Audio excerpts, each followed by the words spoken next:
Olá pessoal, bem-vindos à disciplina Física 1. Essa é a semana 2 da nossa disciplina. Nós vamos começar a falar sobre o movimento acelerado. Para começar, a gente vai falar sobre a queda dos corpos. Para falar sobre a queda dos corpos, vamos começar novamente pela queda de uma maçã, né? Vamos voltar a discutir a queda de uma maçã.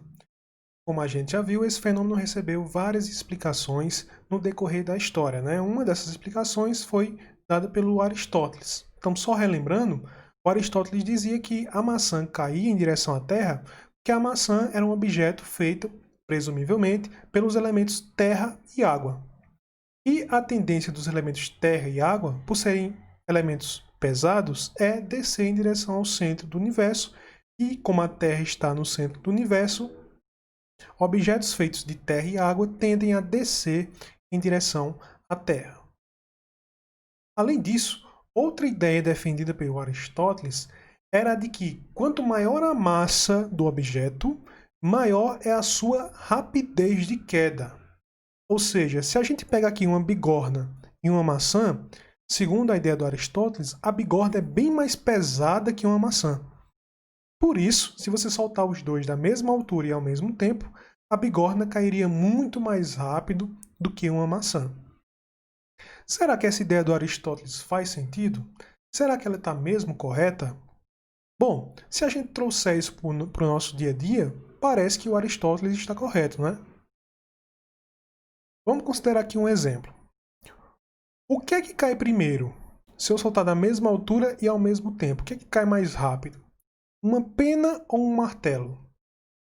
Provavelmente, se você fizer esse experimento, você vai observar algo muito parecido com isso aqui.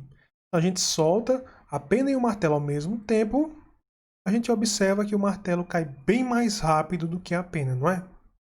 Bom, então, eu acho que o Aristóteles pode estar correto. Será mesmo? Vamos realizar o mesmo experimento, só que agora eu vou utilizar uma câmara de vácuo. Ou seja, uma câmara, um recipiente fechado, onde eu tiro todo o ar de dentro. Então eu tiro todo o ar e aí eu vou soltar agora a pena e o martelo nessa câmara. Solto eles da mesma altura, ao mesmo tempo. O resultado que eu obtenho é esse aqui.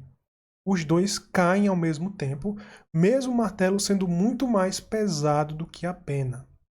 Então, o que o Aristóteles deixou de levar em consideração foi a resistência do ar. Então, o que faz com que um corpo caia mais lentamente do que o outro não é o seu peso, mas sim a resistência que o ar fornece ao movimento do corpo. No caso da pena, a força de resistência do ar vai fazer com que a pena desça muito mais lentamente do que o martelo. No caso do martelo, a resistência do ar ela vai ser muito menor. Isso é um fato bastante conhecido, tá, pelos físicos, tanto é que os astronautas que foram à Lua realizaram esse experimento na Lua. Eles deixaram cair lá um martelo e uma pena, e eles perceberam que os dois caíam ao mesmo tempo. Isso porque no caso da Lua a gente não tem resistência do ar, né? Uma vez que a Lua não tem atmosfera. Então, se nós desconsiderarmos a força de resistência no ar, os corpos eles caem ao mesmo tempo, independente das suas massas ou dos seus pesos. Quem foi o primeiro a descobrir esse fato sobre a queda dos corpos? Foi o Galileu Galilei, mais uma vez voltando a aparecer aqui na nossa disciplina, né? Então, analisando a ideia do Aristóteles, né, de que corpos com mais massa caíam mais rapidamente do que corpos com menos massa, ou seja, corpos mais pesados caíam mais rapidamente do que corpos menos pesados. O Galileu analisou essa ideia e ele percebeu que se essa ideia do Aristóteles realmente fosse válida, isso levaria a um paradoxo no movimento dos corpos. O que é um paradoxo? Uma contradição. Então, realmente, se corpos mais pesados caíssem mais rapidamente que corpos mais leves, a gente chegaria numa contradição. Como assim? Então, o Galileu imaginou o seguinte. Imagine que você pega a bigorna agora e prende a bigorna à maçã, tá? E agora você vai soltar esses dois corpos. Bom, a bigorna é mais, segundo a ideia do Aristóteles, né? A bigorna seria mais pesada, portanto cairia mais rápido do que a maçã. A maçã, por ser mais leve, cairia mais lentamente. Só que como uma está presa à outra, o fato de a maçã cair mais lentamente faria com que a bigorna fosse freada durante o movimento. Então o movimento começa, a bigorna é freada pela maçã, que depois é puxada pela bigorna.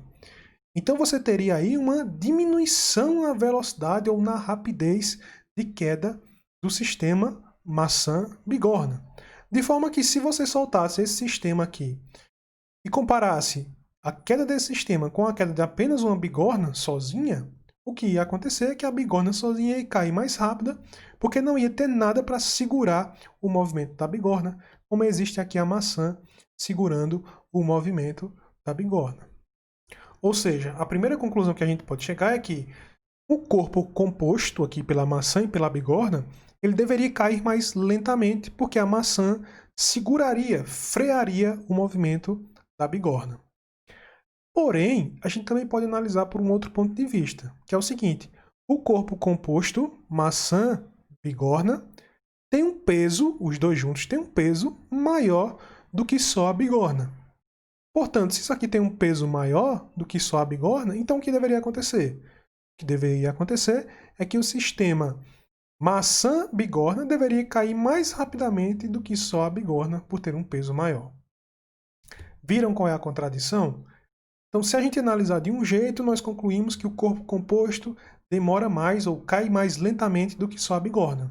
Se a gente analisar de outro jeito, a gente vê que a bigorna cai mais lentamente do que o corpo composto. Então, chegamos a uma contradição. Tá?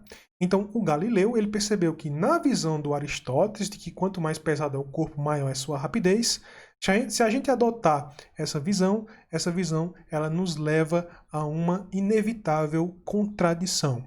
Portanto, essa visão ela tem que estar errada. E a única resposta que o Galileu encontrou para esse problema era de que a única visão logicamente aceitável seria de que todos os corpos, independentemente de seus pesos, caem exatamente com a mesma aceleração, desde que os efeitos da resistência do ar sejam removidos. Então, se a gente desconsidera a resistência do ar, os corpos caem ao mesmo tempo, com a mesma rapidez, ou seja, com a mesma aceleração, independentemente se um corpo é mais pesado do que outro. Você pode, inclusive, fazer esse experimento na sua casa. Por exemplo, pegue uma folha de papel e uma caneta. Deixe as duas coisas caírem da mesma altura ao mesmo tempo. Quem cai primeiro? Provavelmente você vai perceber que a caneta cai primeiro do que a folha de papel. A folha de papel vai demorar mais tempo para chegar no chão. Mas isso acontece por conta da resistência do ar sobre a folha de papel, que é maior do que sobre a caneta. Para ver isso, basta você pegar a folha de papel, amassar a folha de papel, ou seja, o peso da folha de papel continua sendo o mesmo, e agora solte a folha de papel amassada e a caneta da mesma altura. Você vai perceber que as duas vão chegar ao mesmo tempo no chão. Ok? Por enquanto é só, pessoal. Até a próxima.